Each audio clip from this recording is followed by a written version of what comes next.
Hello, my name is Gabriel Cordero. Quick rundown. I have been in litigation for the last 5 years because, unfortunately, my grandmother was the victim of elder financial abuse. When her daughter, my aunt Lizette, died of COVID in 2020, my grandmother inherited everything. Unfortunately, as I mentioned, she had everything taken from her by loved ones.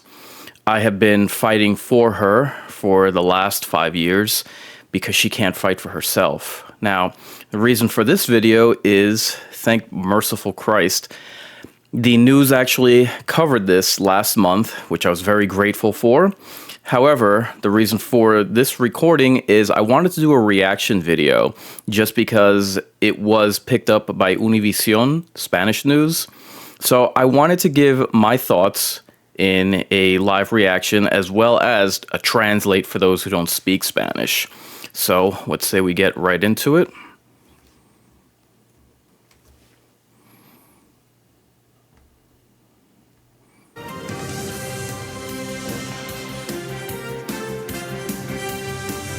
Este es su noticiero Univisión. Gabriel está tratando de recuperar todo lo que le robaron a su abuela con Alzheimer's. Le contamos cómo reconocer este tipo de abuso que lamentablemente sucede en las mismas familias o con conocidos. So the news reporter mentioned how, basically what I had already reiterated, that I am fighting for my grandmother who had everything taken from her due to her Alzheimer's as well as her dementia. And the reporter also, as you'll see, spliced in how others can become aware of any salacious or incongruency with any affairs that elders are facing, how to take note of any red flags with this type of crime, just because, as you'll see throughout the report, it's much more prevalent than people give it credit for.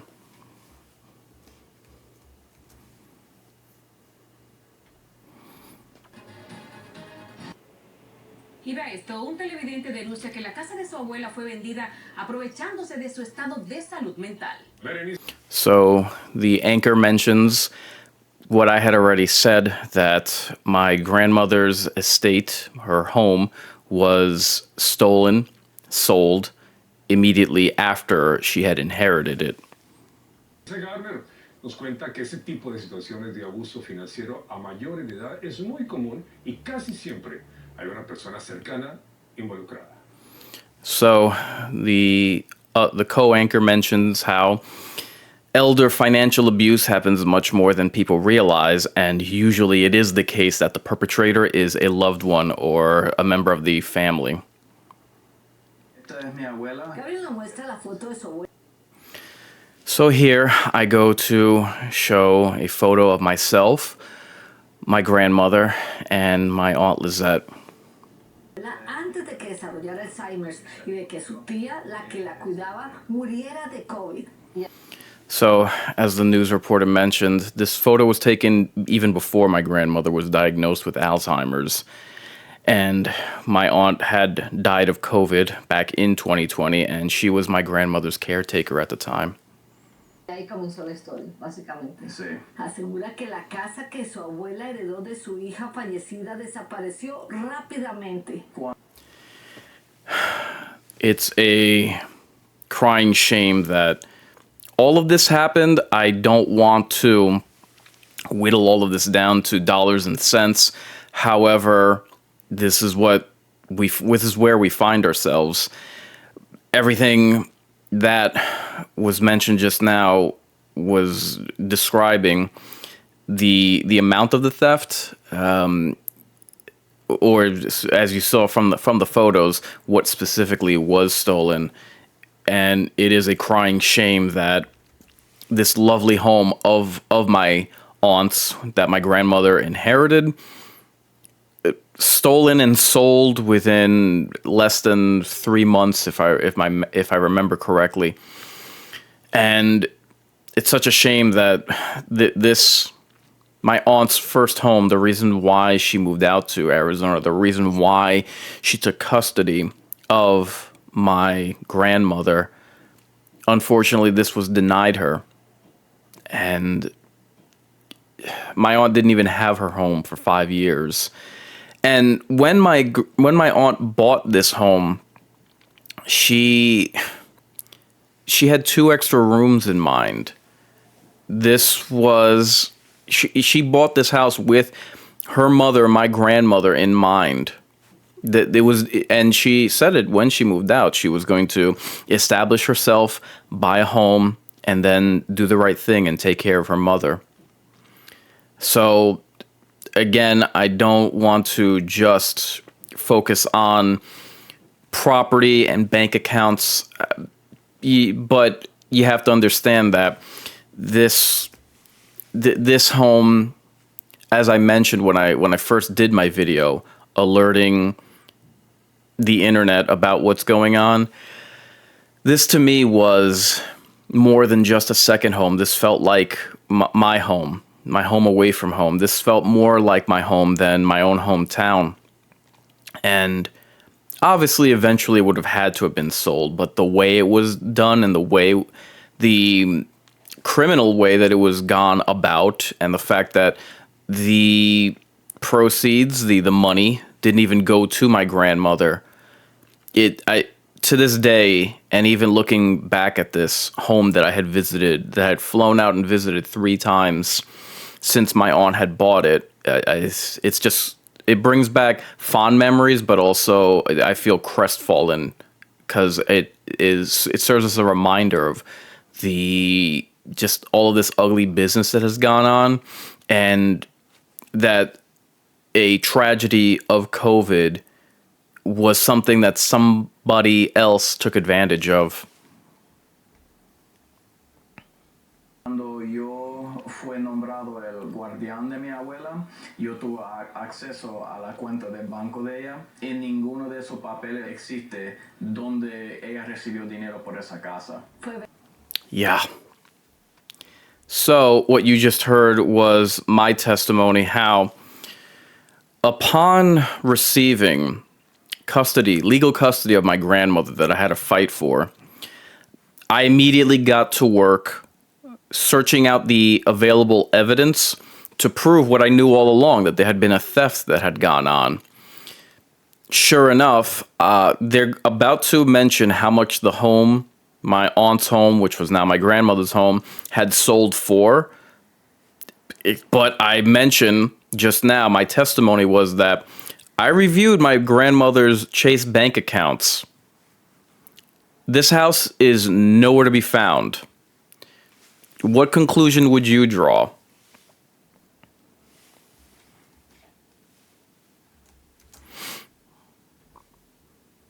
Vendida según esta página por $325,000. Look at that. So this is the date, March 29th of 2021. Look at the price that my grandmother's home, my aunt's home, had sold for. This amount is found nowhere in her Chase bank account. And I know because as her guardian, I had access to her bank accounts, her Chase bank account, from December 2020 all the way until May of 2022. So that's a year and a half. Again, look, remember the date range, December 20 to May of 2022. So look at when this home was sold. Where would that money have gone? Y no solo eso. Los cheques que recibe mensual de Social Security, cada vez que eso fue depositado, fue sacado. Lo más triste.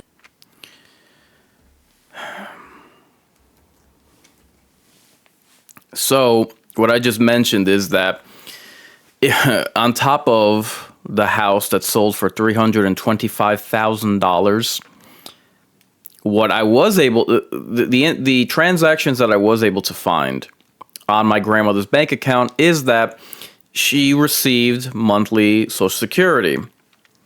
Every time money came in, within days, within weeks, money was withdrawn in its entirety of that Social Security check, plus any other inheritance that my grandmother had received. For instance, the life insurance that my grandmother received because of the death of my aunt.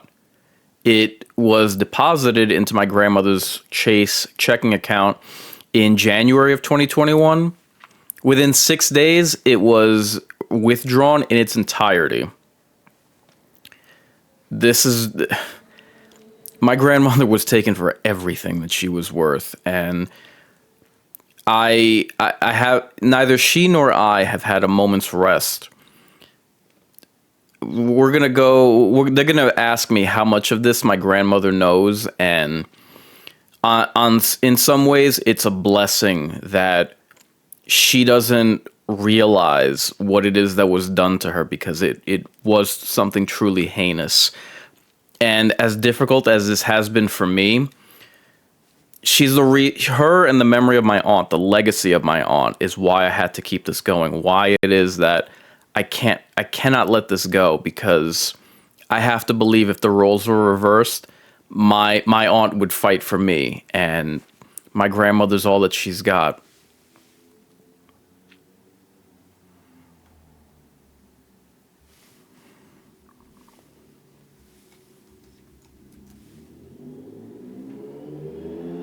Gabriel asegura que fue un mismo familiar el que hizo todo. Es una situación muy, muy difícil. Gilberto Cabrera de AARP explica que uno de los métodos más comunes de abuso financiero a los ancianos sucede en manos de un ser cercano y es más común de lo que pensamos. So I looked up this gentleman, and it just so happens that his name is Gilberto Cabrera, senior PR manager at AARP. So it isn't just a case that, as I mentioned at the top of the stream, as it was mentioned at the beginning of the bulletin, it's not just a case that this happens more than people even realize. This happens more than I realized. But the tragic part of it is not only are elders vulnerable to this type of theft, but this typically happens to a loved one or a member of the family, which we're going to go into right now.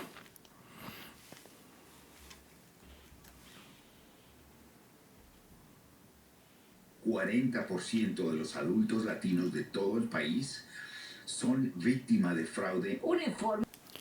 40% of Hispanics are a victim of fraud.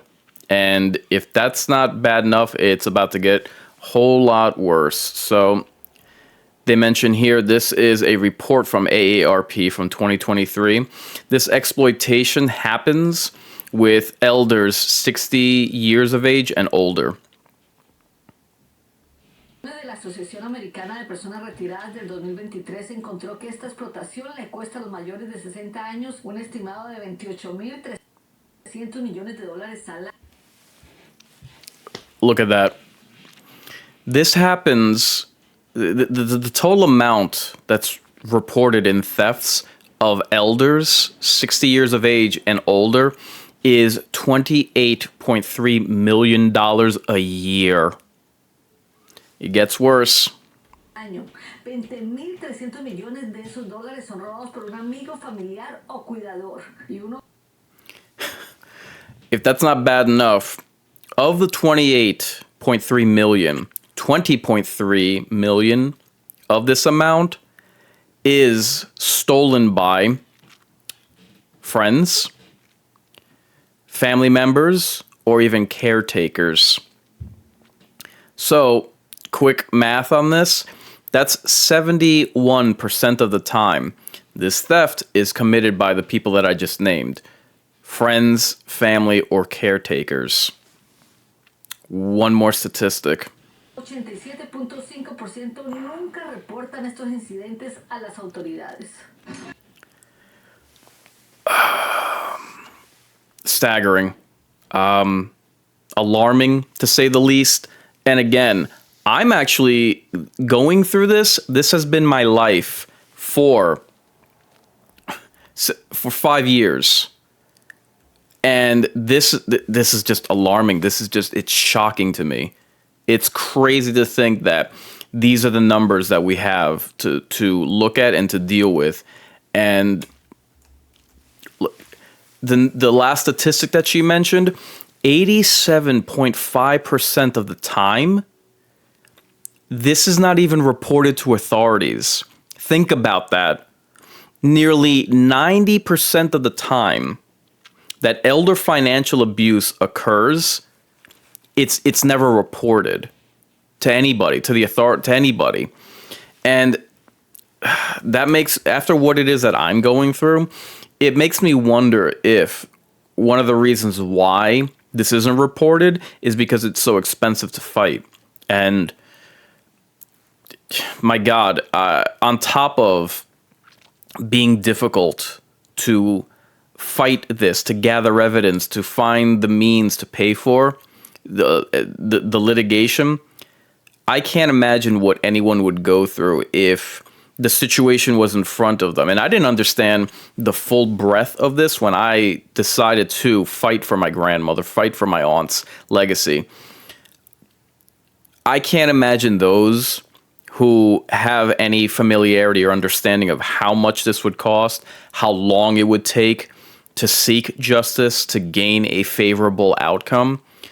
I can't imagine the guilt that people who can't fight this, financially cannot fight this.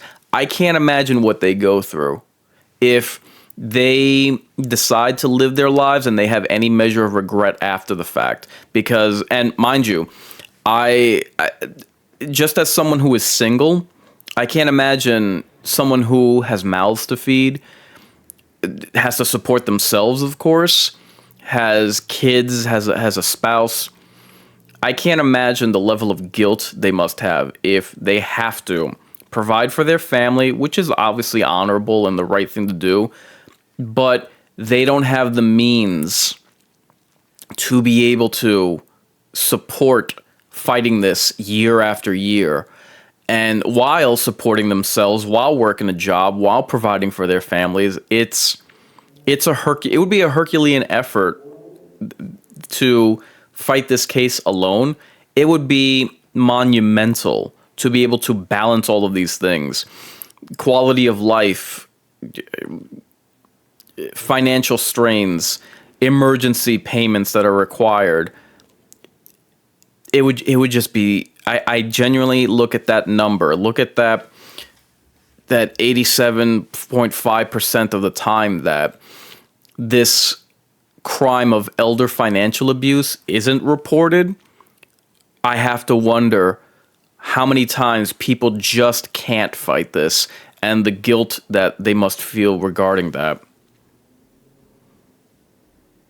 5% nunca reportan estos incidentes a las autoridades. Pero, ¿cómo evitarlo? Asesórate de más de una persona. So here they're going to mention how to avoid this type of crime, the pitfalls to look out for. So the first thing that he mentions, Mr. Gilberto, is to keep more than just one confidant to manage your finances in the process of overseeing your well-being. La que tengas tu confianza para que maneje tus finanzas. Si tienes más de una persona involucrada en el proceso, quizá de esa manera logres evitar. So having more than one confidant, someone that you genuinely confide in for your well-being, that just mitigates the risk. Que te desfalquen. Esta situación ha sido muy triste. ¿Y tu abuela entiende algo de lo que está pasando? Yo le expliqué, pero es difícil saber cuánto es que ella va a recordar. So I mentioned that this has just been so difficult to manage, especially alone. This has been so difficult to fight, and the amount of stress that has been involved has been nearly too much to bear. So the reporter asks me, how much of this entire situation does my grandmother know about? Now, the day that I gained custody of her, I wanted her to know what was going on. I wanted her to have an understanding of what it was that she had been embroiled in and how I had been fighting for her and the reason why she was experiencing this ordeal. But given that she has dementia and Alzheimer's, it really is difficult to know how much it is that she retains. And I haven't mentioned it since. This isn't something that I want to. This ordeal is mine to bear. I don't want to burden her with the day-to-day grind, the difficulties, the challenges that I've had to face.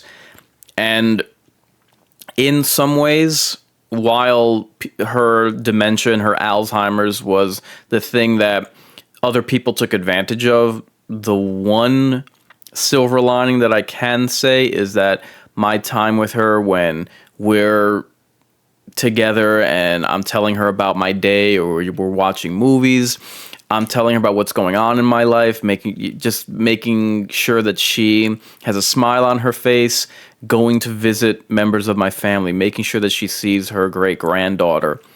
The one silver lining to the dementia and the Alzheimer's is that she doesn't remember.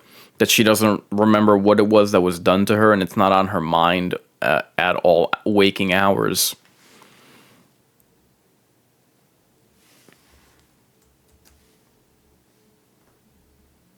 Maldita cucaracha. En su mundo, doña Gladys pasa recordando a sus familiares y por algún motivo, esta es su canción favorita. Alimaña, culebra ponzoñosa. Si usted... It's moments like that where I'm reminded that all of this struggle has been worth it. Those moments where I get to see my grandmother happy and singing, I always try to make sure that she listens to classic Spanish music, merengue, salsa, and her heart is so filled with joy in that moment that she begins to sing. And whenever she's in those moments, whenever I'm playing Spanish music, when she wakes up, when I'm taking her to the bathroom, I play music for her when she's showering and she is singing. It just reminds me of simpler times, of happier days, and it makes the current battle that I'm embroiled in a little easier. You know what I mean? Hearing the glee in her voice, seeing a smile on her face. And Alzheimer's and dementia are a funny thing, because for any of you who have ever dealt with elders who experience that, they can't remember what they had for breakfast that very morning of any particular day, but they can remember events of decades past like it was yesterday. And that when I speak to my grandmother, those are the things that I like to speak to her about, just because for her, it'll be simpler times, it'll be happier days, and just seeing someone singing can be such a beautiful thing, and it always is that with my grandmother. And whenever she finishes her duet, because she'll be singing along with Gloria Estefan or whoever, Celia Cruz. After my grandmother finishes her duet, she always looks at me, and she always has such a childlike smile to her. And it's moments like that that make all of this a little easier.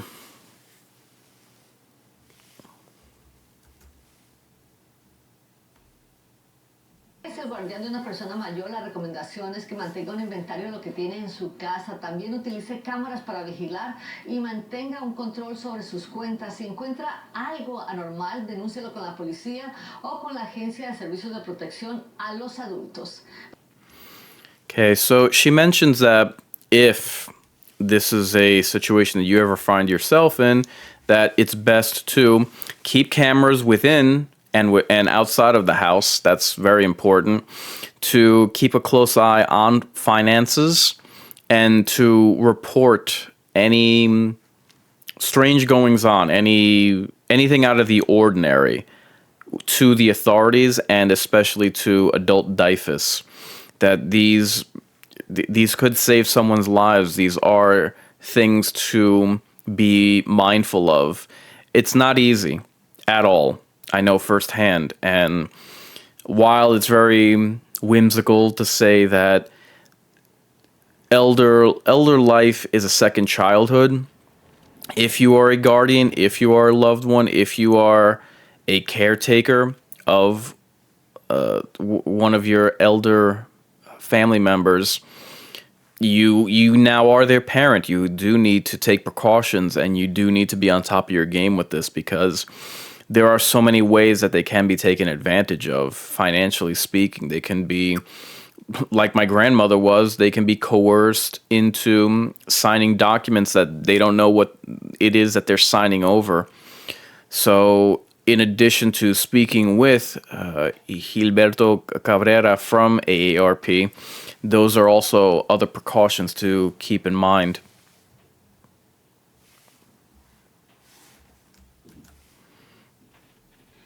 Dice Garner, Noticias Univision 41.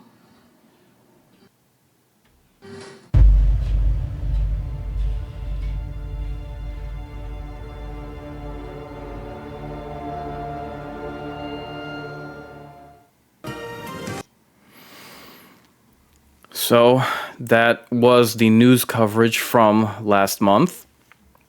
I do hope that my coverage, my translation, was helpful, and I'm elated beyond words that this was covered, that it got any kind of traction, any kind of exposure.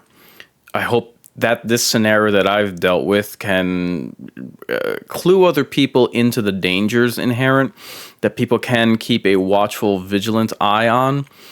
I am in the midst of a project with this, fighting this court case. I do humbly request for those watching this to use the link available, to use the hashtag up above.